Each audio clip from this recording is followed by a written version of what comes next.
I'm the administrator at Hospice of Missoula. Thank you guys so much for coming. This is Community Conversations on Death and Dying, and we have two wonderful speakers tonight. But first, before we start, I'd like to have Lawrence sort of read the rules of group conversation. So, take it away, Lawrence. All right, so of course the idea is that once Gary's given his presentation, we'll be opening things up for conversation. And our dear friend and chaplain texted the rules because I couldn't remember them. They're very simple.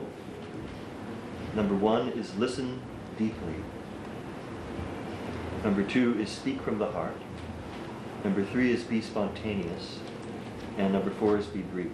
And I want to explain a little bit about this. What he means by, for instance, be spontaneous, is that if you're sitting thinking about what you're going to say next while everybody else is talking, and you're trying to just get all your words focused and right, well, you're going to miss what was just said, right?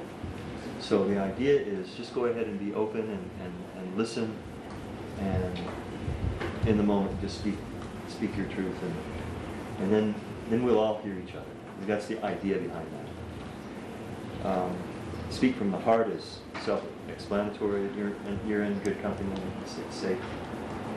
Tell us what you're feeling. And be brief. Well, I personally am not known for my brevity. It's not my long suit.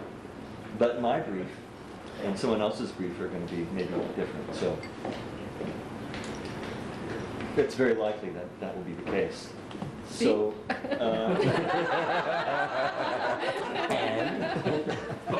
anyway, try keep that in mind. That it's good to just go ahead and make your point, and then let's see what happens after that. Okay. Any questions? Oh, and Greg added this note at the bottom. Happy conversations. So tonight we have two people who are joining us, Gary Stein and Tom King. So I'm going to introduce Gary, and then he can introduce Tom. He invited them to come to be the facilitator tonight. So I know Gary by way of Nancy McCourt, who's a social worker that works with us. And he is also a teacher at Sentinel High School and teaches psychology and social studies. And he has integrated into his curriculum end of life. So he teaches his students about end of life, and he has really developed a curriculum that speaks to that. And so I have a lot of questions about it, but I know that he also worked with the Missoula Demonstration Project for some time, so he had the opportunity to work with Tom during that time, and Ira Byock and Barbara Spring, so he has the heart of end of life there too, which I think is really where the passion comes from. I'm making it up for you. But fair enough. But that's what I know about Gary, so I'm really thankful that you're here today. Thanks, appreciate it. Yeah. It's good to see some unfamiliar faces, because if it was only the familiar ones, I'd be really nervous. I actually never really have worked with Tom King. I'm more nervous about introducing him than about anything else, because although I've known Tom for the better part of 20 some odd years, I imagine, I know him through his son, and I know him through his work indirectly more than directly. And when I was drawing up a list of people I wanted to thank, and when Nancy and I were drawing up a list of people to facilitate this thing that I didn't know was going to happen, Tom was right there. There were only a couple of people that I had on this list who I wanted to make sure I thanked, because I've learned so much from them. And he probably doesn't know this because of the lack of direct work, but I have learned a lot from Tom. So he's been a teacher without necessarily having that be direct. And so I really don't know that much about your work, Tom. Seems like every time I see him, though, we always have a 5 or 6 minute conversation that to me is just startling and eye-opening and amazing, and I learn something, and it's like I steal something from him right away, and it's great. So I hope I can reciprocate a little bit of that. But I can't really tell you much about his life or about his career or anything else because He even forgot I that just I was in his class one time. yeah, apparently. I'm very greedy that way. It's mostly about me. And so I just wanted to introduce Tom and hope you do have a few words to say. Not now. Okay, great. Well, what I'd like, what I'd like to do is maybe have Marika pass these around. As a teacher, we're always prone to giving out handouts, so that's just the way it is. I was told it's about 15 minutes, and I probably could keep it brief as recommended, and I could probably go on forever. So this is really pretty much a bullet list. In terms of really where I wanted to start, though, I did want to thank some people. Obviously, Hospice of Missoula, Marika, Nancy, my wife, and more than that, somebody who I talk to a fair amount about this stuff, even though we don't talk about the details. I think we have a similar value-based system, and so that makes living with me probably slightly easier for her, and it makes living with her really great, actually. So besides those people, I wanted to thank the people who really have taught me a lot. One person who's not here, who I invited, I think he might be out of town now, is Kermit Edmonds, and I don't know if you know him or not, but he was a long-time Missoula teacher at Hellgate, and he developed a course called Thanatopsis, which, if you don't know, is a word that means a meditation upon death. It's also sort of the only poem I really know about death written by William Cullen Bryant in the 1800s, and that's another sort of tangent that I won't talk about tonight too much. But Kermit taught a course that I still meet people today here in town who, when I tell them I'm a teacher, they said, "You know Kermit Edmonds?" And I say, "Oh yeah." They said, "I took his Thanatopsis course 35 years ago, and it changed my life." So the archives that he developed for that actually are still in the basement of Sentinel High School, because he bequeathed them to me, and they're 4 incredibly large files. Some of the stuff you see on the table is actually stolen directly from him, and so he did some really important work. So when I tell people I teach end of life or thanatology, they're like, "Oh, that's really unusual." And to me, it's not unusual at all, in the sense that I've been doing it for 16 years, and he did it for 25 years before that. So there are teachers who have been doing this for some time. So I know it might be a surprise to some folks, but it really has had a foundation in education and pedagogy for some time. So I wanted to thank him. Andy Dreiling was a former hospice nurse, I believe, directly, and you know, she pretty much taught me about hospice. You know, so she's great. And gone, but she's over here in the obituary, so sorry if I crack up a little bit. Ira Byock, definitely, and I want to read something from Ira here that he wrote a few years ago that really is sort of the foundation of what I do. Barbara Spring, Tom King, oh yeah, Tom King, I definitely want to thank Tom King. But Tina Barrett, and then TC, who I've known personally for, I don't know, 25 years, and then our paths crossed again. He was at Head Start for a long time, so sort of as educators we met, and then I found out he was working at the funeral home, and that was great. I can't think of a better person to meet people in that particular situation. He's a great person. And then his partner in crime, I guess his boss maybe, Megan, who couldn't make it tonight, but she's been really helpful, people that we can bring into class and use as a sort of clearinghouse of information for the topic that way. Jan MacArthur is here, and she's been in class a number of times now. We've had some other music thanatologists, but Jan's daughter went through my course and has done great things, continues to do that as a student at Boise State, and Jan's been great, very generous with her time. So I'm a little nervous about having 3 music thanatologists in the room, because Tom and I were joking that could be a rumble. Yeah. So yeah. What is it? Yeah, no, you. Well, I had one word for those people, you know, those harpists, you know, drums. Have you ever heard of drums? You know, so, anyway, so, but be that as it may, what you have in front of you is sort of a laundry list of the things that we go through. So, thanatology is the study of death and dying. And these are just ideas, and so I'd rather just rip through this. If you want to interrupt, go right ahead. If you don't, then I'll rip through it, and then you could ask about this stuff. Maybe I'll tell you about it, and then I guess it's a free-for-all, so that's great. Personal background and story, it says, what's yours? What does it show in your drawing? Does it show in your drawing? These are drawings that students are asked the very first day we introduce the topic. We ask them to draw death, so that's it. That's the only direction they get. They get crayons and an 8.5 by 11 sheet of paper. They draw death. Then they hang those drawings in front of their desk, and we're sitting in a circle, and That's where the conversation begins.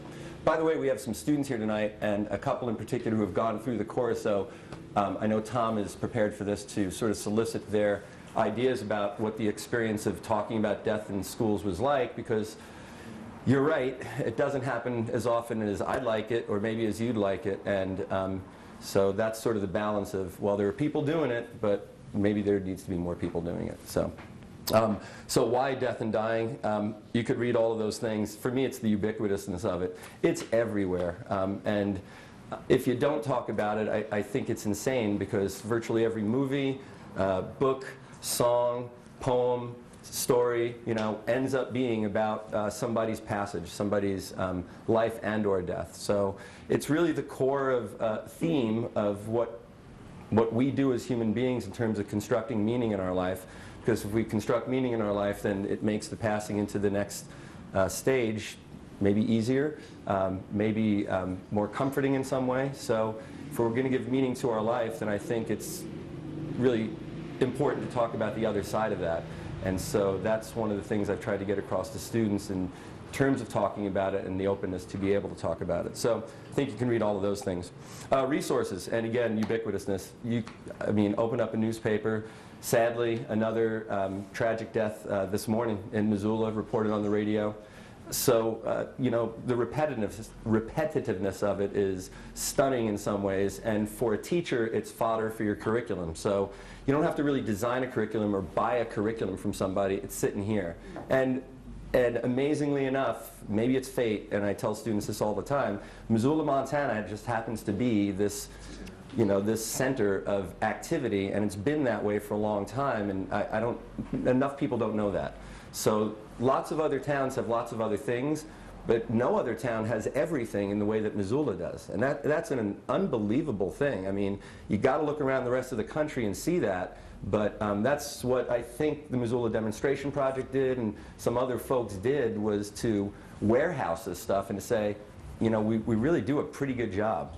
Everybody could do better, but I don't even know what that is, but we do a pretty amazing thing in Missoula, Montana. So in a bid for shameless self-promotion, there's an old article from Modern Maturity that also features Tom King about Missoula.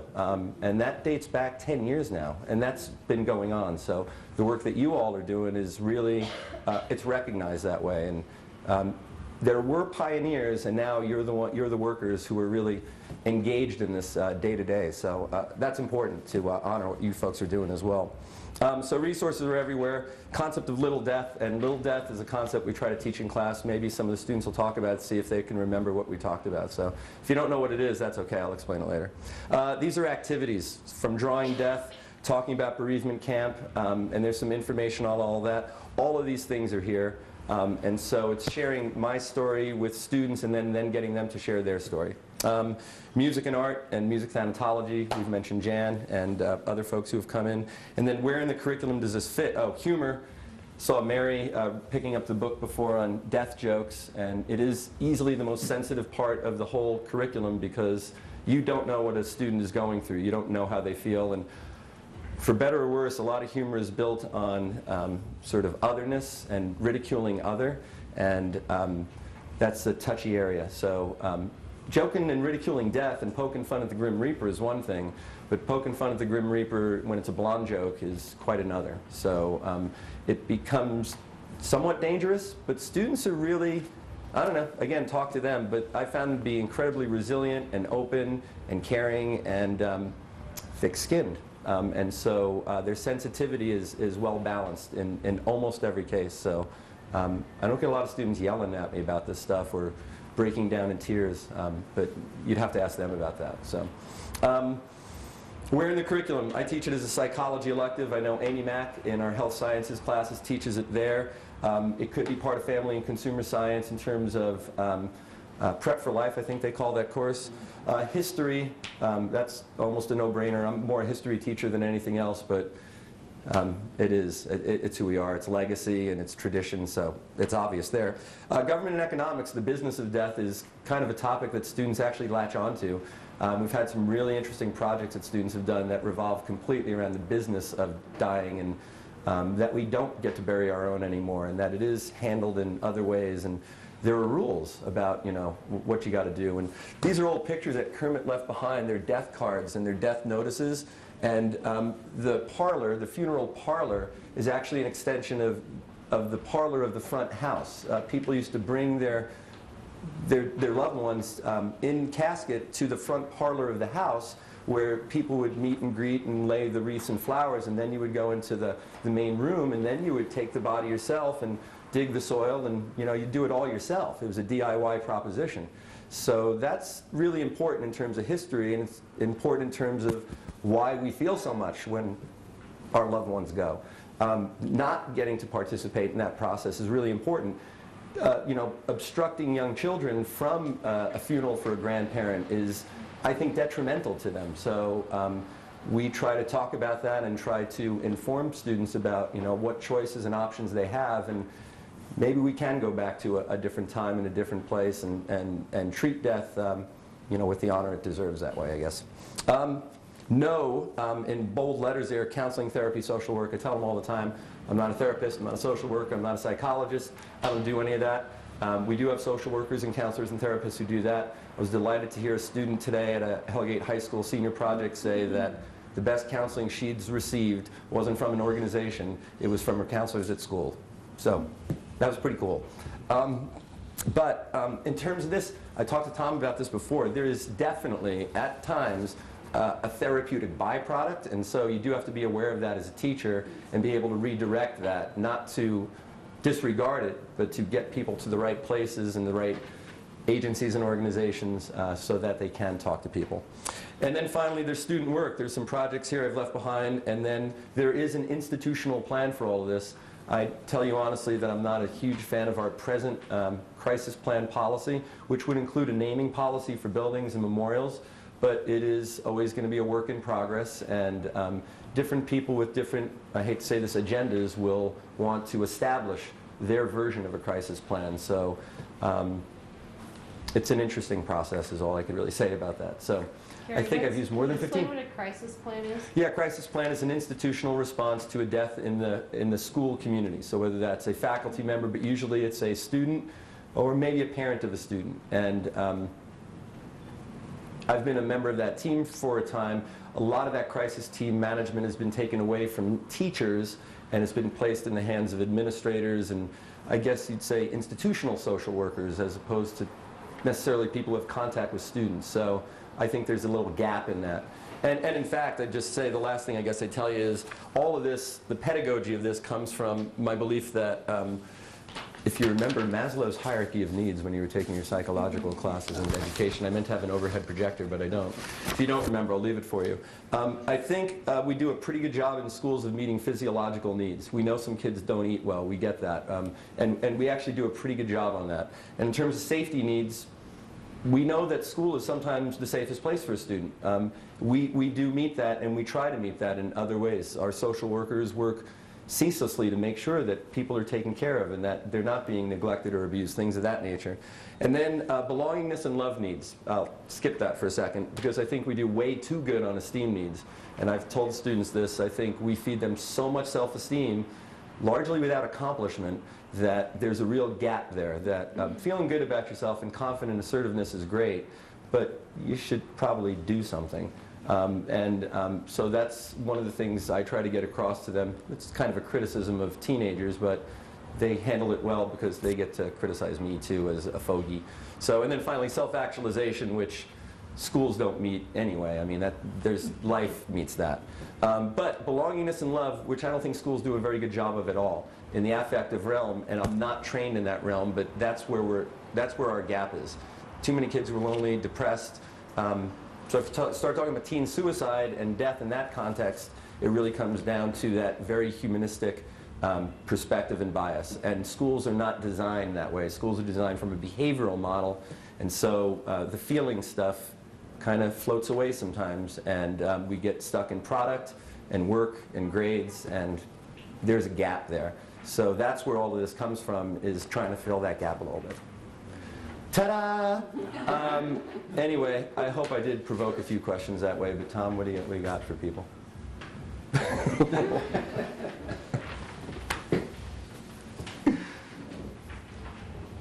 Well, the question that came to me is,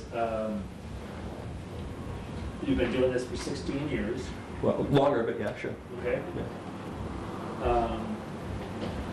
What changes do you see in students from when you first started to now? The most basic one is 20 years ago, closer to 20, so I'll use 20 as a number. 20 years ago, when I asked students, by a show of hands, how many of them had been affected by death, half a class would have been a big number. I'd say 20% would have been a big number. And then if I even expanded that to dogs and cats, it would have gotten a little bit bigger. Now, I don't know, 75%? That's it.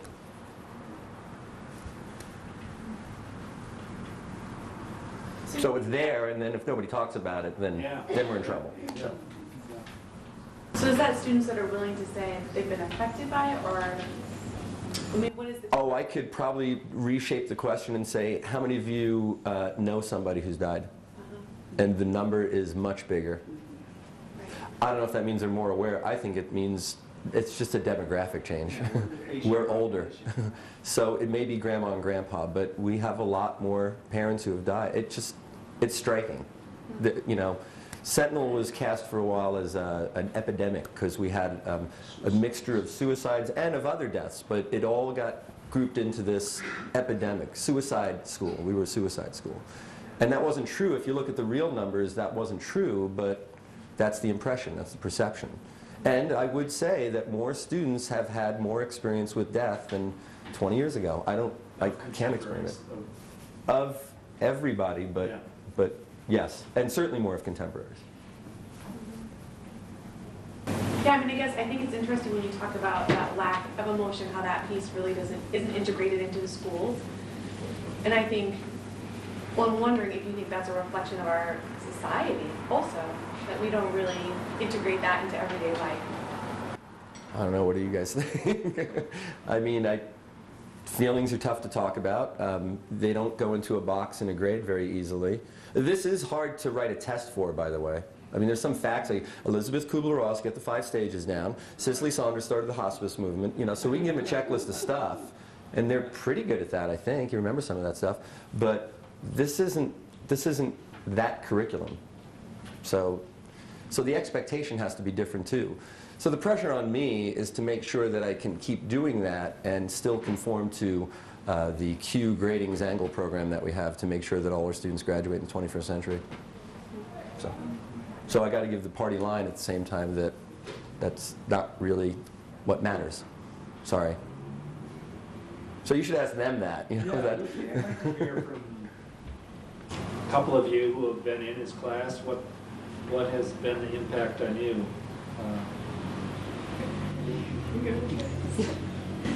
I don't know, like, I guess, like, when I joined, like, psychology, I didn't really know that we, like, covered death and dying and that kind of stuff.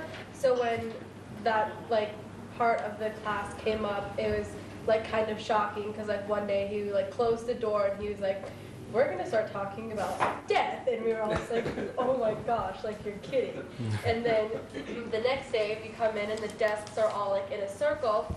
And he passes on a piece of paper, and he's sitting there, and he looks at us, and he was like, what is death? Like, draw death. And so, like, at the time, I was dealing with, like, the death of Trevor and Tanner Olson. So, like, in my head, like, that was the thing that came up, but, like, other people drew, like, blackness or, like, graves and that kind of stuff. So it just, like, kind of depended on, like, where we were, like, that time in our lives as to what, like, death kind of, like, meant to us. Because, like, now it's just, like, darkness to me, because I'm not experiencing anything right now. But, like, at the time, it was, like, the 2 people that I knew that had passed away. Also, when we just got the assignment, most of us all drew, like, a tombstone, because that's, like, what we think of when we think of death. And then, like, towards the end, if we were to draw another picture, I think it'd be, like, a way different picture. No, never thought about doing that as a class thing, so that's a great idea. What would you draw now? Well, not really sure. And you're certainly welcome to look through the drawings. One student has put together, on suggestion, a catalog of the categories. So how many tombstones show up? How many crosses show up? How many flowers show up? How many are different colors? How many are blank pages? How many are black? So that's categories you can create. That's sort of academic, intellectual stuff you can do, but it comes from a feeling-based place. So you just say draw death, and then it's the first thing, but then you find, because the cultural symbols are all in our head already, you know, so I put a little faith in the collective unconscious that way, and that it pops up in these ways. So. Don't know, Michaela? You just went. Yeah. By the way, this is all part of lifespan development, so death doesn't actually get plopped in, but I never know what students hear either. But this all comes from pre-birth through lifespan development. Use Erik Erikson's model sometimes as a guideline, and then we get to death. But then we know that death is different because you don't all get to live a long life and die at the end. So it interrupts that lifespan development process. So I don't know, Michaela. Well, I was really shocked when we started the death unit. I was nervous about it, but this little death concept kind of helped with that. You can explain that if you want, but it brought a whole new perspective on it, so it's easier to talk. If that makes sense. I want to know more about the little death. Yeah. Oh, well, I don't know. You guys remember well, you know what big death is. Big death is easy. Big death is you're dead. You see you later. So I don't know. Why don't you guys figure it out? I'll play teacher, you play learner. Why don't you? Spontaneity, Lawrence. You know? So what do you think little death is? End of a relationship. Sure, that's a good one. End of a job. Sure, that's good. End of a physical. Best student in the class right there keeps coming up with ideas. People, help me out. So Gary, really, at one of the times of this community conversations, we spent a lot of time talking about transitions. So if we look at every transition in our lives, maybe everyone could be considered kind of a death. That's kind of like how we viewed the concept was it's things like your dog dying or you breaking up with a boyfriend or girlfriend, just kind of things that just affect your life over the time, and then you eventually come to your big death. So we talked about it, and then we also talked about Stein talked about his way that he wanted to die, which was standing up in front of the class and all of a sudden just go. That would be the most terrifying thing ever. But then he also has his ideal funeral, the people that he would want there. Some of them were alive, some of them weren't. So that kind of put into your head what kind of people you wanted at your funeral, if you could choose over everyone that's ever lived. So that was kind of a cool thing to think about too. And that was, I think it was maybe you that did the present, you had him write the list. That was cool. Yeah, it's a gift Nancy gave me for my 50th birthday. So. Can I pass it around? Yeah, absolutely. You can even explain it. This So. was at the Red Ants Music Festival. Of all places, there was a vendor who was an artist, and she had a little book called Imaginary Funerals. And this was before I was at Hospice, but I knew him. And I said, "What is this?" And she said, "Oh, it's for 20 friends. I asked them each to tell me, without telling them why, 20 people that were of most significance to them." And so then she would collect this list of 20 people, and then she would draw their funeral with those 20 people present. And the person giving you the list of names doesn't know that that is what the outcome is. So I thought, perfect gift. So this is Gary's imaginary funeral. Sorry if you didn't make the list, by the way. I know it's kind of a big deal, but Don't pass that around. I did feel a little bad when I showed this gift to some colleagues, very close friends of mine, because I have it at school because I need it there, and I did feel a little bad. I was, who did I forget? And then I see something else. Somebody dies, and I've saved all these death notices and articles and obituaries, because mostly I'm a collector, but again, it's ubiquitousness again. And so, yeah, it was just, yeah, well, yeah, sure, And so the vanity of that is, the other thing you have to sort of talk to students about, that, yeah, of course, we all got a little ego, You want to know what people say about you. It's amazing how many students don't want to know. So you ask the question, and then you find out that not everybody thinks like you do. And so that everybody really is individual. I mean, there's no way around that. So ends up being no right and wrong. So when I was a guest in, besides your class, when I was a guest in the Prep for Life class, right, a number of years, I would ask them, each student would go around the circle and ask them to imagine the ideal deaths that they wanted. What age, where were they, what they died from, what kind of service or what after, and everyone was totally different, and people were, just amazed by someone sitting with them who said, there's the jokes Drew went on by when his parachute opened. Always get one of those. Yeah. And a number of people would talk about being at home, being surrounded by friends, and they all want to be in their 90s, most of them. And then when I, as a hospice chaplain, talk to the 90-year-olds, they say, I wouldn't want to wish this on anyone. If you just, especially if you're not healthy at this age, it's no fun at all. Good death is another concept we bring into play, and I've started to change my terminology actually from something Dr. Byack wrote about dying well, and instead of the sort of the value-based system of good and bad death, but sort of dying well, and what does that mean? So I asked students to describe, I used to ask them to describe their good death, and you get the same exact thing. You get the drama people. They truly think they do want to jump out of the plane and have. So you can't beat them. There's no way to respond to that. That's what they want. And I think back to a friend more than acquaintance, Rich Pierce, who I worked with at a climbing outdoor store here in college, and he was a climber, and he climbed big mountains over in Nepal, and he died on a hill, and it was certainly sad. People were in grief. But man, the guy got to go out the way he wanted to go out, and so there wasn't that much pain.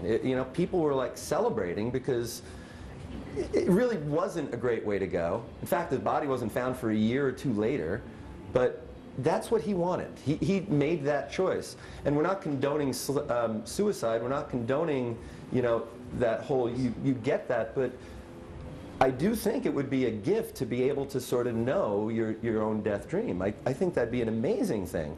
And you find some students who, when they think about it, they're like, yeah, that would be kind of cool. Some students are petrified of it, so you have to recognize that. I found in that class more and more students who have had some hospice experience.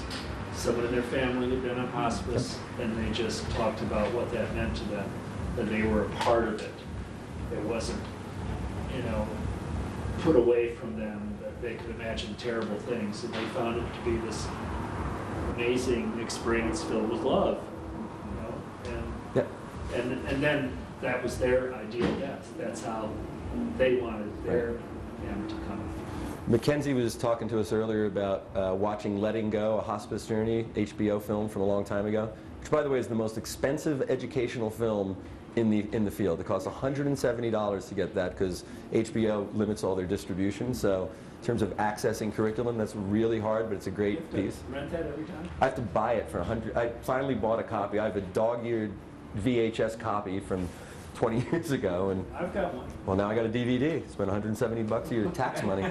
So, but Mackenzie, what were you saying about watching the film? Oh, it's like, so you don't watch it anymore just because it's like a super depressing film. Like it covers people from like different ages. There was a lady in there who had cancer. There was a little boy who had an illness. And it just kind of like goes through like the hospice, like what they all did. And I wasn't there like in class for the end of the video, and I ended up having to watch it like in our library during like one of my study hall periods. And I was sitting there just bawling my eyes out with a box of tissue, just like crying as all these kids are like looking at me like, what is wrong with her? Like, what is going on? And so like it was good to like watch it, just kind of like get an understanding of like what hospice was, because we just like kind of talked about it in class. But like the film, like even though it's like depressing, it's like nice to know that there is like the hospice care to kind of like guide you through and like help you like with like your ending. So. In terms of Little Death, Jan has been really helpful bringing a concept that I use in talking about adolescence into death and dying, and that's rites of passage. And I guess I knew dying was a rite of passage, but I didn't think about including it because we use it for teenagers, rite of passage into adulthood, and talk about graduation. And then I just sort of left it behind. But Jan's reintroduced it, and it's been just another element. I mean, the curse of this is that there's so many different things. And so you bring something in, and normally when you do that in education, you bring something in and you dump something. But in this, you don't. You don't dump anything. You keep everything, and so sometimes it gets a little unwieldy, but I don't know if you wanted to discuss that or anything, but thanks.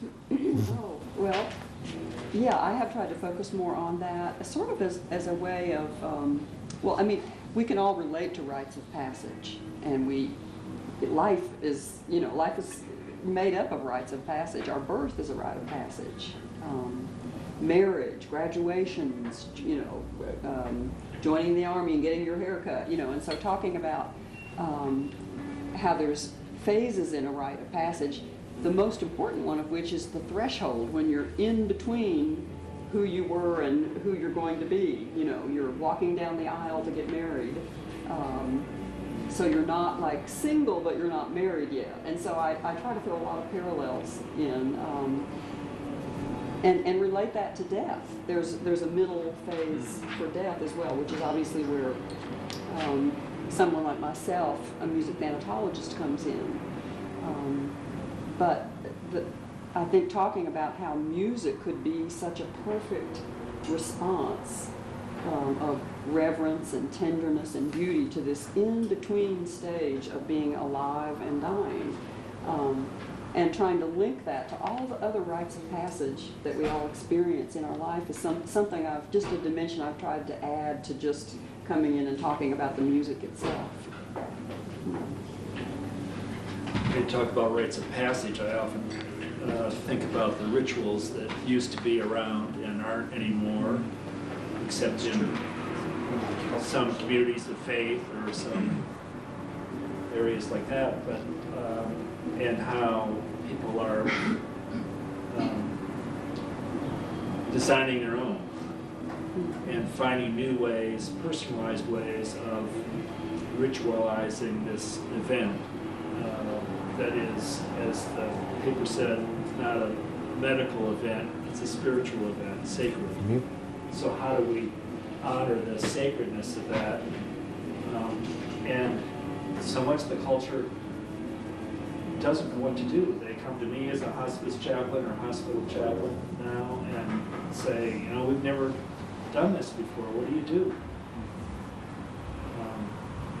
And we need rituals because not everything can be explained with words. You have to have some ritual that captures that or points to that mystery that it's beyond words. And what would be the right ritual that would fit this family? So I don't know if that's something you want to add to your No, I mean, curriculum. well, yeah, what we do, and my daughter just finished a project for a senior project on crosses, the highway markers in Montana, and it was a great project, but one of the judges asked her, because she and I went on the road together and did this, I helped her out by driving, basically, and the judge asked, well, what memory do you have of you and your dad being or was it you? You asked the question. Wasn't there something? Yes, did anything significant happen? Right. When you were out? Right, and do you remember what she told you? What she told me? Yeah, about the one cross that had the... Oh, yeah, very, very definitely. She talked about how intimately they explored the crosses, which I thought was really nice. It wasn't a drive-by. They got out, they took a picture, they looked at what was beneath it, below it, tucked in it, and she spoke about a lock of hair that was tucked in behind one of the crosses. And I thought that was, really, it was one of those ritualistic things, something that we do, we leave behind, it's tangible, and very personal. So that's what I got from that. Do you remember the other ritualistic cross? That's the one I was thinking of, so I'm glad you thought of the other one. Yeah. There's another one. Well, she spoke of stuffed animals, which seemed to be Right. pretty, I mean, that's comfort. Then there was the mixed message one. There was at one of the crosses there was You're in school. Yeah. there was a beers. Oh, that's There was right, yes, cans of yes, beer yes, at yes. full, still there. And so, drunk driver, not drunk, we don't know the story. Person probably was a partier, throw a few back, and so it was just sort of, it was just one of those things where we're looking at each other and saying, what do you think about this? Is this okay? Is it not okay? Do you take a picture of it? What do you do? And what are these people thinking? Why leave a beer can over by a white cross? It's a waste of a beer if nothing else, but it's another ritual, and I don't know if it's right or wrong. I don't get to make that judgment, but Not an uncommon one. yeah, right. This reminds me of the findings of archaeologists and anthropologists and people that are looking for evidence of really early deaths. Like what people were doing going way back when we were basically hunter-gatherer cultures. And I'm reading this book by a sociologist called A Social History of Death. And he talks about this. He talks about the fact that when you go that far back in our history, death was always a surprise. And when you find these burials, you'll always find that the person has been buried with things that his survivors think he might need for the journey that has still yet to take place. And so the emphasis and the way that the community came together on behalf of the person that's dying or was already dead is very different than what we do now. Their role was to help prepare that person for the journey, which takes place after death. Right. And so when you mention the can of beer, I think, well, Mary shared an experience recently with me about something along these lines, but the idea that someone's giving them something to take with them. Right. And that's great. Yeah. I had the great opportunity to go to Turkey a couple of years ago, and it was an educational trip, so it was paid for. And they took us on all these different places, and it was great. And I really wanted to go to Gallipoli, and it was great, and it was amazing. I thought that was going to be the best thing of the whole trip, because I'm more modern historian than old historian. And then they took us to this, I guess it would be Neolithic site. And I'm not a big fan of archaeology. It's not big for me, but I was blown away. It was great. It was one of the coolest places I've ever been. Katahulyuk, I think is the name of it. But the people there, they surmised anyway, the theory is they showed us their hovel, their place in the ground, and their suspicion is they mapped out the kitchen and sort of where people cook, and the space underneath the kitchen was where the bodies were buried. That people literally were buried right in place, because these were people who were the first people settling in one place. And so they stayed in one place, then had to go out for whatever, food, and to also farm, and to get water and things like that. But everything was right there. And so nobody talked, they didn't have any information about what was left behind or what was there for the passage. But, that closeness again, going back to, it is family, it is tradition, it is, we keep, we bury our own, we keep our own, it's really pretty primal when you get right down to it. But that was really like mind-blowing, like, I see how it used to be and how it might be again, I don't know. Gary, just to switch it a little bit, has it ever been a controversy for either administration? Have you ever gotten, some complaints or concerns about teaching about end of life in the schools? No, actually I would have thought I'd get them more from the counselors and therapists, and I don't. I mean, they're great, but it's turf in some ways, and so you do have to be careful of that. But again, I don't deal in that realm, so I'm safe. You know, the number one thing about teaching is that if you can, your number one job as an educator, by the way, legally, is to protect the health and safety of your students. That's pretty much it. You know, you're supposed to deliver curriculum, but if you've got to protect their health and safety.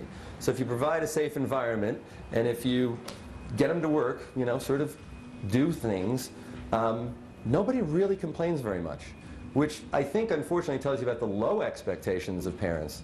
It doesn't tell you about their high expectations. And so, no, not one person has ever said anything about, I'd invite that, it'd be great, I'd love to have the conversation, but no. You know, I don't even know if students talk to their parents about it.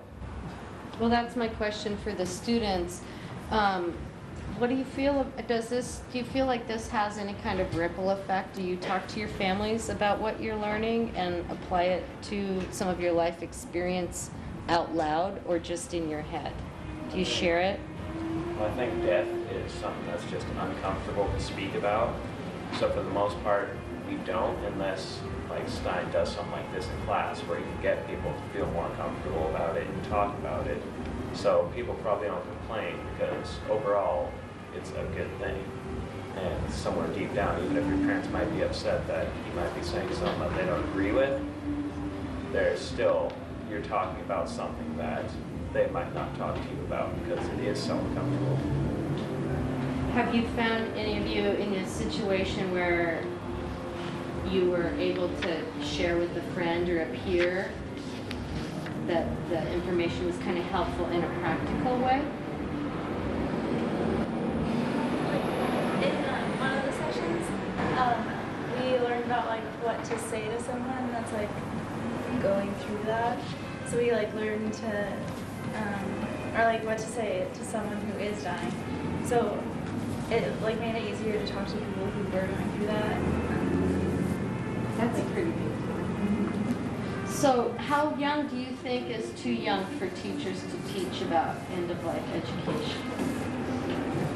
I think that like kids like at like a young age, I mean, not like as heavy as like sometimes it can get in class, like talking about it, because like in a class like where you're comfortable like with your students and with your teacher, you can kind of like open up and like you're not scared to talk about the things that you normally would be like with any other teacher.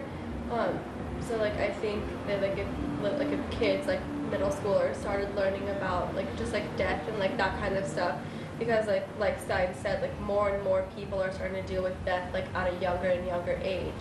Like if they have a better understanding of like that kind of stuff, like they're more able to talk about it, then I think it like will be helpful. Because I know that talking about it in class, it just like made it easier to like have the conversations like with my parents about it, because we live with my grandpa and he's like older, and so he's like getting near like that time, and so like I've like talked to him and like even my mom about like a living will and like any like will in general, just because like if they're like if one of them like passes away, then like that leaves like us left to kind of just like figure out what we're supposed to do. And so like I've like asked my mom about like wills and stuff, and also I don't know if it was Stein that talked about it, but I know Amy Mack, she talked about like the death of her mom and how it was just kind of like which is awesome that Amy could like open up to us and talk to us about it.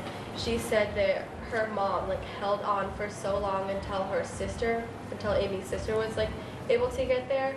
And then once she was there, like she went and she like talked to her mom, and she's like, you know, like it's okay for you to go, like we all know that it's your time.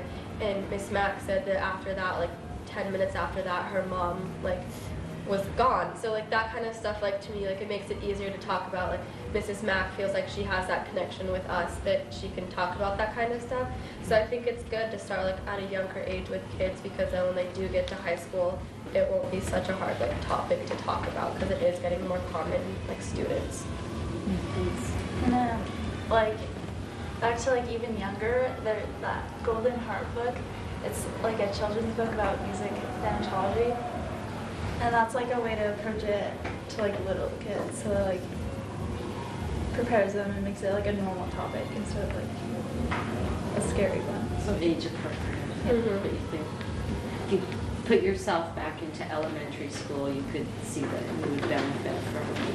Yeah, I think it would, because then like makes it easier. Like it doesn't come as such a shock. Like my little sister was affected also by the Tanner and Trevor Olson death just because we were like close with them, and she was really young at the time that it happened, and so like took her as a shock because it kind of like wasn't in her mind that like people died, because the only other death that she'd handled was our grandma from cancer, and so it didn't really like settle that like people actually died. And so I think that like starting at a younger age like helps them just kind of like cope with it, because it does happen more frequently than we expect it to. So Trying to normalize everything is really one of the goals anyway, just bring it into the mainstream.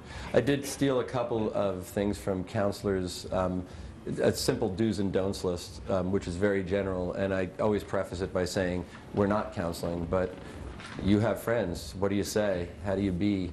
And so I feel this may be tangentially counseling, but it's presented more in an academic framework as opposed to a therapeutic framework that way. So we do some of that, and they do have friends.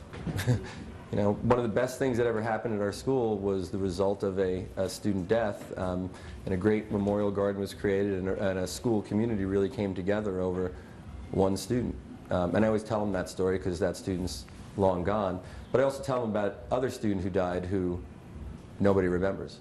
So I just always preface, after we draw a death, I always tell them why we're doing this, and I told them about these two students who are on the diametrically opposed ends of students.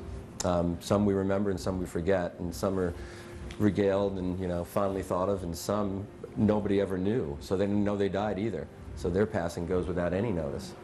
And so we need to sort of remind people that we are in the same building, we are together. And we say sometimes, maybe you heard it in high school, you know, we're all part of the Sentinel family, and it's kind of a hollow phrase. You have to sort of deliver on that, and death really does become the time where you end up delivering on that. You have to deliver on that in some other ways too, but that's, you know, it's important to develop that with students, so I think it is anyway. I never took Stein's class, but I always found it easier to talk to people, like, or at least when I had problems and stuff, I would look at more philosophy type things, where there isn't necessarily a solid answer.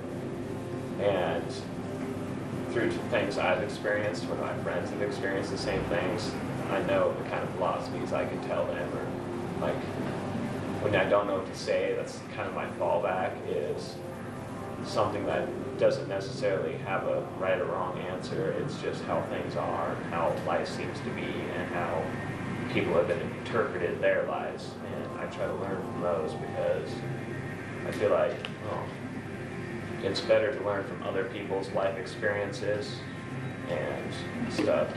That way you don't make the same mistakes, or even if you do, you can better understand it. So that's kind of been my way of dealing with death, with dying, and any other problems in life, really.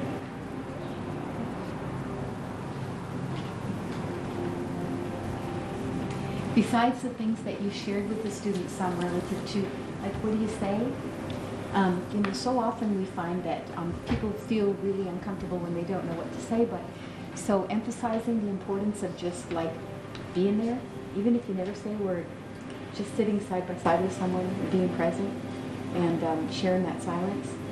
Sometimes that's really the test of a true friendship, when you just can kind of sit. So I hope you guys know that's a great tool to have in your toolbox too when you're uncomfortable.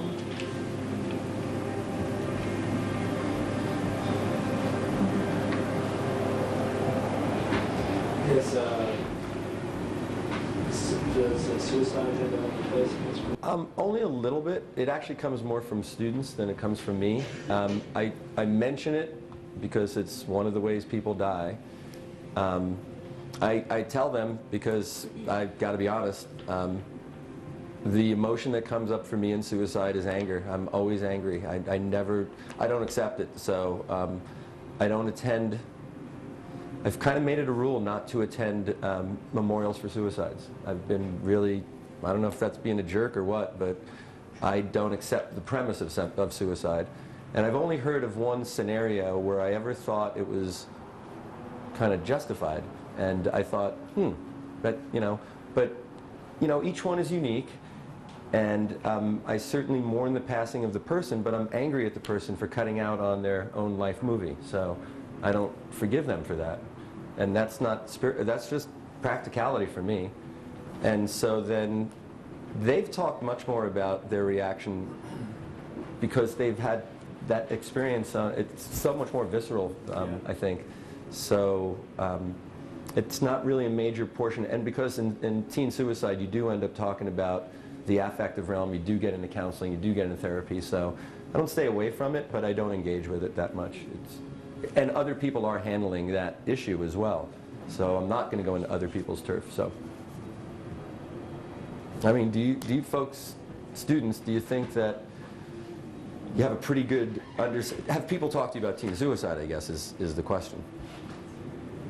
I've had like friends say that they're going through a hard time, they consider it, and stuff like that, but I feel like pretty much every teen goes through at least one time in life where everything seems to just really suck and everybody's like looking for an easy way out, but not many people would ever actually act on that just because there is a will to live and you want to see things get better, not just you want to fight and struggle and it's part of life.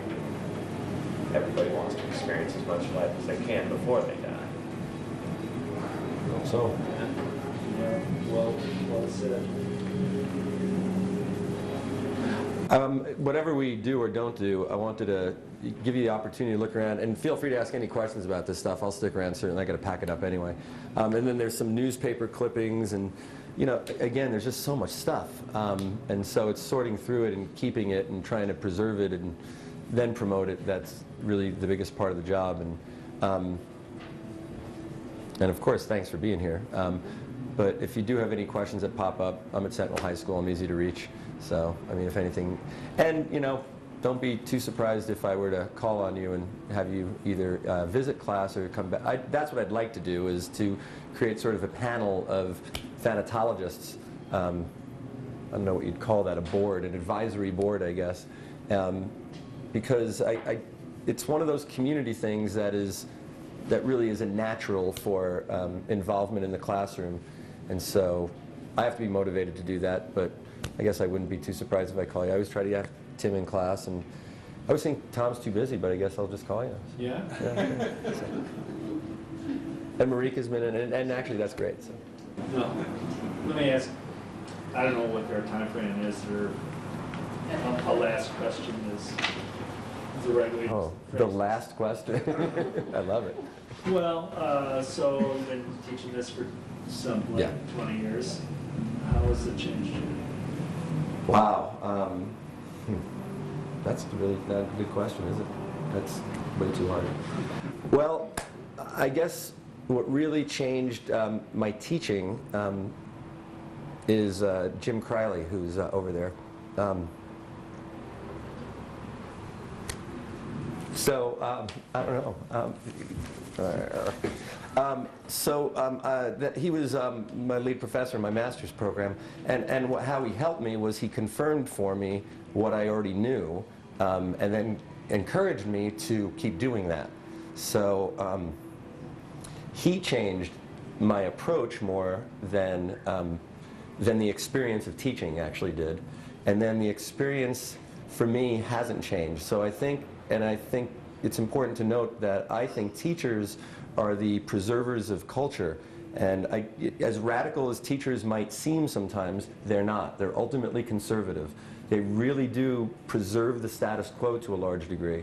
And as a historically biased person, for me it's always regressive. I'm always like, we were much smarter back then, so we need to preserve that and then make that the present. And I hate looking in the future because you can't see where you're going. So what's changed for me is almost nothing.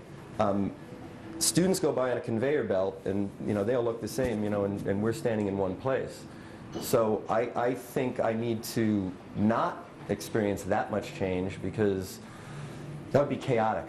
I think stability is far more important. It's certainly important for me. I didn't become a teacher to get rich. I like the idea of stability. I like a solid paycheck and a career, and I like that commitment. So, in terms of changes, Yeah. not much. What comes to mind for me is the word that you used, Marika, in introducing Gary. I think you used the word 2 or 3 times, passion. Sure. So, I mean, the passion to teach and this subject, along with other subjects, Right. Yeah. So, giving your heart to it. so that's why it has. I don't feel change that way. Yeah. I'm in denial, I guess. It's a locus of control. Locus of control. All right, I'll go back to school for that. Learn that one. I have one more question, so yours isn't the last. Yeah, no. The students, and I'd like you to think back, if you could, the class is a elective, is that correct? Psychology is a semester-long elective, runs about 90 days, and thanatology takes up about 3 weeks. Okay, all right, so in psychology generally, and specifically in thanatology, you talk about some pretty intimate topics. And I know that you're called to kind of do a lot of introspection as you're in those classes. And then I bet through those 90 days you kind of start sharing information that you probably thought you wouldn't maybe share with a classmate. I want to know if from the beginning of class and then as you exit that class 90 days later, do you feel like the relationships with the other students in your class have changed much? Have gotten closer because of the time and because of the information shared, more than any other class, or not really? I think so, yeah. It was like just a really different class compared to like all the rest of my classes. Like we got to know the people a lot more, like about their families and stuff, and just like what kind of background they come from. So that was a lot different. And like most of the class is all discussion also, and so we just get to know people a lot more than in other classes where we just like lectured the whole time. So it was a lot different. It was a really good experience. Yeah, like my psychology class was amazing. Stein even like commented often about how much he loved our psychology class because we were able to just like discuss things like openly and like feel so connected with everyone. And I remember that there were days like after a discussion about like death and dying, I'd walk out of there and like the environment just from walking out of the classroom was like a slap in the face. Like we felt so like connected and like as a family in the class. And then when I'd walk to my other class and sit in my desk, like you get back into the routine of like an actual class setting. Whereas in Mr. Stein's class, it's more of like a discussion, like it's kind of like a free, like feeling class. Whereas like the rest of the school is like more strict, like you sit at desks and you write and like this kind of stuff. Whereas in like psychology, especially like when we are talking about like death and dying, it's more of like we're all like kind of just like a big family. So the environment, like the connections that you make over those 90 days is like amazing compared to the connections that you make over the whole school year with like people in your classes. And also because it's a subject that we don't like get in any other class, we're more like engaged into it and like actually paying attention. So that was good. Yeah, paying attention is a good one. Yeah, I won't. Yeah. Well, and the only reason I would chime in and say the reason for that is I think the goal is to create relevancy in any subject you're teaching. So history is not everybody's favorite subject. And I'd like to believe I'm really good at teaching history, but you're only going to impact so many students because it's not relevant. Why should it be? They're 17 years old. Why would you look backwards? You know, you got your whole life ahead of you. So when you hit a nerve on a topic, death and dying, it instantaneously draws people in. Not every class is that way, though. Mackenzie's right. Her class was exceptional in that connection. I can't say that about every class. Do you think it's possible that it changed the imaginations of any of the students as far as careers or interest in moving into their own futures goes? Or maybe there's no way of knowing that? Yeah, I even told Stein that after being in psychology, like, I was like, I want to, like, go into psychology. Like, he's not a psychologist, but, like, the way that he presented the information just made me, like, want to go and, like, figure more out about, like, development in kids and, like, the brain. And we watched a video on, like, what isolation does to you, like, if you don't go out, like, in the light and stuff. So, like, it totally changed my mind because I never really had any idea. And so now it's still like in the back of my mind to like go and get a major in psychology and then also major in like teaching so that I can be a psychology teacher, just because like the like opportunities with it are just like endless, and it's an amazing topic just to like learn about. So thank you. And then other students, not so much.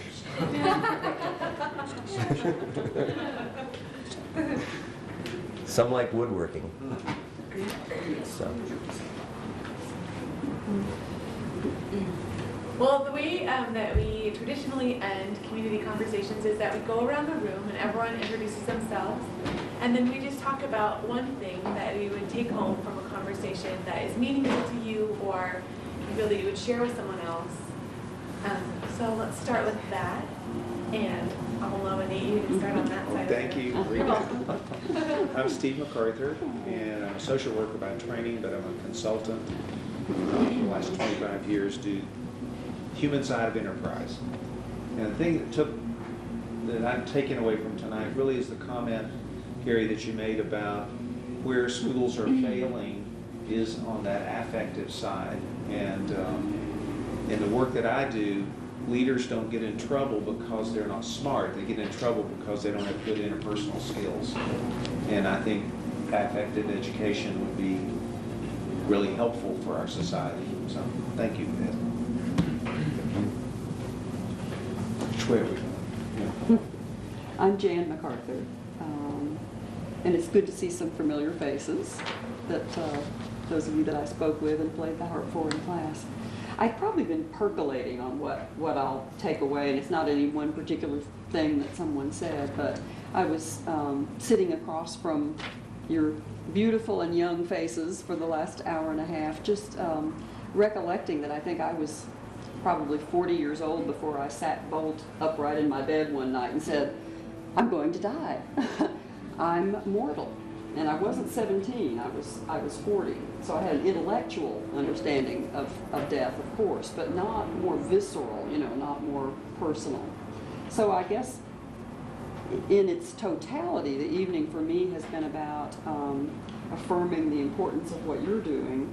And I think about all of you, especially in this time of social media and Facebook and texting and just the identities that you're aware of and that you're building and that you're putting out there, and that even in the midst of all of that death is something that still also connects all of us, and that it's important that you're offering this education at this stage in their lives. So I appreciate it. My name's Nancy. I'm a social worker at Hospice of Missoula. And what I take away, well, you're even more awesome than I already knew you were. And surprisingly, I've never sat in on one of Gary's classes, so I don't really know. This was news to me, what he teaches, and so I thought it was really interesting, and I'm really proud of him.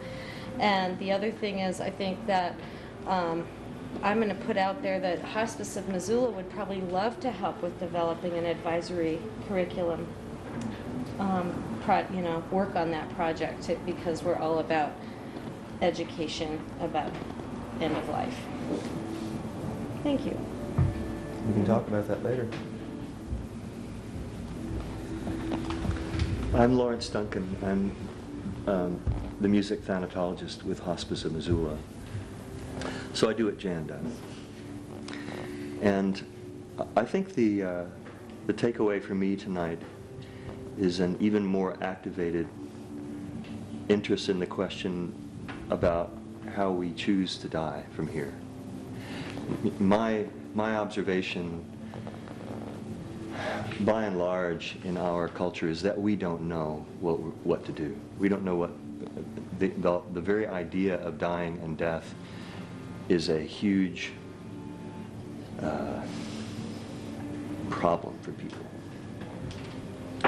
And Gary's wondering, well, is it possible for us to go back to a way that we chose as a culture to die before, is intriguing to me for a number of reasons. And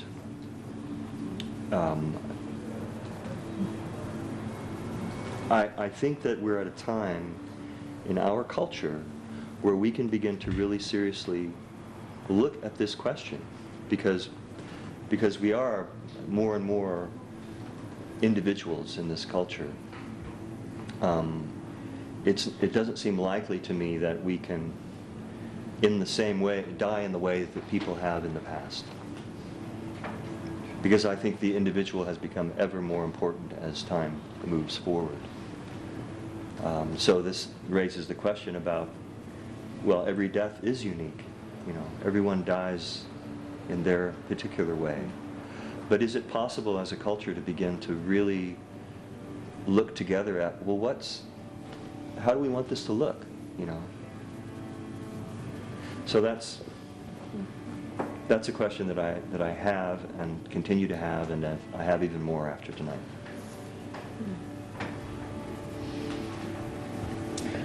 I'm Mary Werner, and I work as part of the spiritual care team, which Tom is on at St. Pat's, and I play music for the patients at the hospital. So I think the major thing I take away is hope. To hear young people, to hear that they're having these conversations, to hear somebody say advanced directive, when we're working with people in the hospital who are seriously ill, who are older and mature and should know better, who don't know about these things. And it makes working in the hospital and helping people make good choices and have good outcomes really challenging.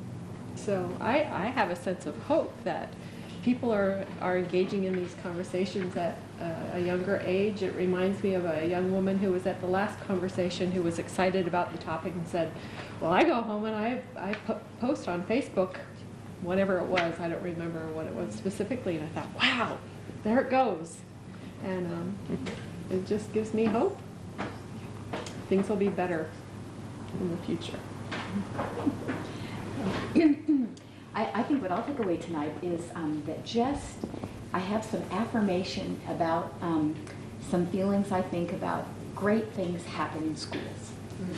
and I think they happen best when students receive material and information from trusted people that are there on a consistent basis, rather than having, as well as inviting in, I think, experts, because that always kind of adds interest when you hear somebody else speak. But rather than hiring people who are generally foreign to you to develop things like crisis plans, bring information to you that's to be comforting and educational. And so I'm celebrating the teachers and the students that work together every day and get to know each other really, really well. Thank you for coming tonight. And your name? What's your name? I'm Terry Steckley, and I'm one of the nurses at Hospice in Missoula. I'm Lee Metzger, and I'm just a civilian who enjoys coming to these meetings. But I have a very deep interest in participating in and promoting, where possible, conversations about end of life and end of life planning. And I think what I take away most strongly from tonight is the real encouragement that there's someone promoting these discussions among young people. And I think it's extremely important. And so congratulations, and thank you for being here. I'm Tim Harris. I work at the funeral home. One of the things that I would take away from her, first of all, I love what you're doing. Thank you for the invitation. And we need to do more of this. But one thing I would like to take away is time, the time that we've taken. And that's what I would say to everybody. Take the time, because time flies. And think about the time that you have with yourself, with each other, with your families. And never forget where you come from, ever. That's what I take from it. My name is Natasha, and just like in this discussion, it made me like when somebody asked the question like, what age would you want to die at? I work at a retirement home, And so like I see like, well, like people die and they have like little memorials up and stuff, but like I never really thought about it.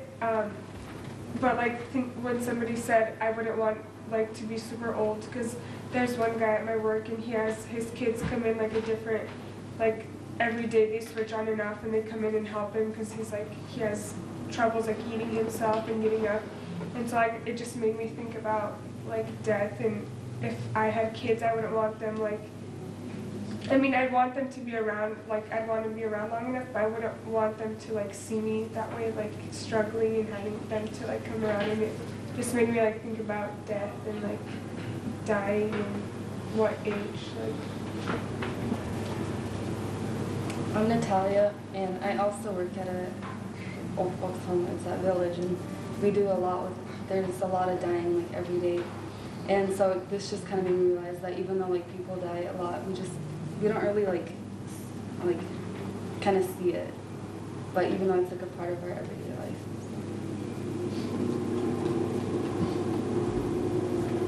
My name is Scott Perry. I'm just a street observer here to listen and learn, a lumber rep at UBC Pro-Bill. I've got a father-in-law who's in advanced stages of ALS right now, and I'm dealing with a lot of other personalities and their emotions, and they talk about hospice. I've heard of it, don't really know much about it. Read about some article in the paper and the meeting tonight, and thought I'd just come listen and learn and see what I could take from it. I've got a daughter who's an 08 graduate of Sentinel. Got her into Carolyn with a psych degree. I figured she'd start with something like that, but after listening to some of Gary here and some of the other people, she all seems to get in the middle of everybody and their emotions and psychoanalyzes and smooths everything over. And I guess it's good to hear and see in that regard. But anyway, it's the hospice that kind of brought me here to just kind of hear what to be said about it and learn a little bit more about it. So that's all. Well, I'm Dina, and I'm a CNA with Hospice of Missoula. And being a mother as well, it makes me really think about how I'm appreciative of the fact that moving into hospice has made me open up that conversation with my children about death and dying, and having had that kind of thrust upon me when I was younger and not having any sort of experience with it before, having talked about that with my son and him knowing what's going on with that now. His grandmother's in pretty ill health, and with him knowing that that is coming, and he is spending more and more time with her knowing that that's coming, and he's speaking with her, he has been very appreciative of the relationship that he's been able to build up with her and all that in these last couple days. My name is Shannon. I've been in Betsy for about 8 years, especially working with Alzheimer's. That's something I'm really familiar with. But it's really comforting to see that there's a conversation going on in the youth about something that was thrust upon me that I wasn't ready for. So it's good to see that you guys actually do talk about it. I'm Curtis. I work at Hillside Manor. I'm a life enrichment assistant. So I'm around, death and dying a lot because there's a lot of hospice caregivers up there all the time, and it's just a really neat thing. And what I take away from this is I think a lot of schools should be encouraged to talk about death and dying more often. And they already talk about like the beginning of life, so why not talk about death and dying? I think it's a very good subject to be educated about. I'm Josh Simpson. I'm the Director of Nursing at Hospice of Missoula. I think what I'll take away first and foremost is more respect for you, Gary, just for what you've done. I think think it's needed. I remember my health class and in high school and even college, and this isn't something that's talked about. So I think it's really important, and especially, you know, this group of this generation. It's interesting. I like to go to old cemeteries and look, just like walk around. It's kind of creepy, but you see that the average length of life back then was so young. You know, people lived to be 40, 50, maybe. You know, and now we're living 80, 90 into our hundreds, and as this group of teenagers gets older, their parents are going to live older, and then they're going to probably live even older. And so I feel like it's imperative for us to have these conversations now, because you guys are going to have hard decisions to make later when there's potential quality versus quantity issues with your own family and with yourselves. And it's important to know what your wishes are, because sure, our science might be able to keep you alive for years, but do you have any quality of life? And that's going to be important. So thank you. I'm Kenzie. I'm a junior at Sentinel. I guess the thing that I'll take away from this is, like, kind of like I said earlier, like, I felt like I grew like a connection with the kids in my psychology class, and I feel like just in like the short time here, I like grew a relationship with like everyone in here, because like death is a super hard like topic to talk about. So like when you get a group of people together that it's kind of like easier to talk about, I just feel like it kind of just like opens you up and makes you feel more connected in that way. So it kind of like, I'm gonna leave here like knowing that there are people in the community that still hold like real conversations, because my generation is kind of like antisocial in the sense of like person to person talking. So it's nice to like get with a group of people and be able to talk about tough topics and not have just like complete silence for 15 minutes while people are like texting and stuff. So that's nice in that sense. We'll keep it afterwards. I'm Michaela, and I'm a junior at Sentinel, and I'm in Mr. Stein's class right now. And when he said the apathy issue, where that's where our gap is, that's what I'm really did get in. My name's Sawyer, and I'm a junior at Sentinel High School, and I tried for 2 years to get in Stein's class, but, you know, didn't get it. A little bit bitter. Has nothing to do with me. I know. But I think what I'm going to take away from tonight is the connection, obviously, just because when you talk about hard things with people, you connect, even though I'm probably not going to meet any of you any other time. I still feel pretty connected to everyone here. But everyone keeps saying that it's great that students are able to talk about death in school and stuff, but I'd also like to point out that it's great that even outside of school, people can come to things like this, and you're still able to talk about death and dying, and, you know, just discuss it and talk about it when there isn't a teacher there to make you talk about it and make things more comfortable. I always get such a good feeling from these conversations. It's the best part of my month. And I really just want to thank everyone for the authentic conversation. And I would echo that, just that it is a difficult topic, and it is difficult to talk in front of other people. But for some reason, when we get together in a way that we can talk about the things that are important to us, and especially something like death, it really makes me love my job. So thank you for doing that. It's really enlightening. I think the other piece that I'll take from it is that I sometimes don't realize how resilient people are at all ages. So from toddlers on up, you know, when you can talk to kids in an age-appropriate way about end of life, it is beneficial. And I think we overlook that in our way of trying to protect our youth. And I don't believe that that's true. I think that they know much more than we understand. So thanks you guys for contributing. That's really helpful. Yeah. Me? You. Okay. And little death was still on my mind because for me, little death is synonymous with life. That was the whole trick of the thing is, you know, all the experiences you have are little deaths. The sun sets and it's over. It's not coming back. And I'm going to be experiencing one slightly more profound. I don't know if you know her, but our union president has double lymphoma, and she's going off for treatments in Seattle. And as a union representative, I'm taking over for her, which means that I'm not going to be in my class for the next 3 weeks, the last 3 weeks of school. That's a peculiar situation. That doesn't happen. So it is unusual. Michaela is the only student currently that I have, and I don't like that.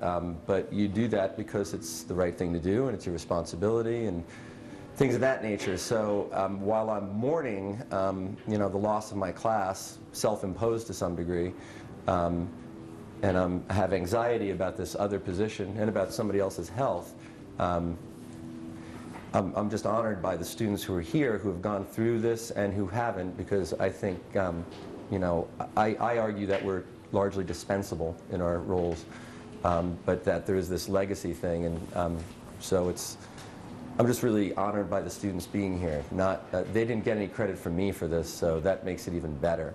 I know they're getting credit maybe in other places, but I don't have to care about that. But what I take away from it is just how I think sometimes we do misunderstand generational groups. And I know the bad, but I know a lot more of the good. And I'm just glad they were here to display that, not as a reflection of me, but in their own right as human beings, so that you do get close and you do get to know people. And even if it's for a fleeting moment, you know, there you are. Your life has value, and you know, so does everybody else's. So I take that away from you guys largely. And I agree with what everyone has said. Is that great? I really appreciate having an intergenerational conversation about death and dying and all of the aspects that we've touched on here. And I also will remember your drawing the treasures from the past in all areas, and all that they can bring to us in this present time. Using them and passing on that legacy.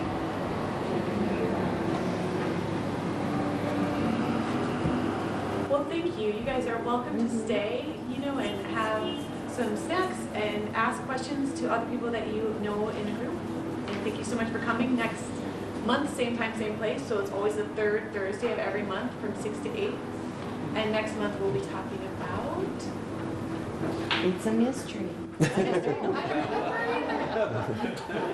my mind. Perfect. To be determined. End of life and Alzheimer's. No, I don't know. Thanks. Appreciate it.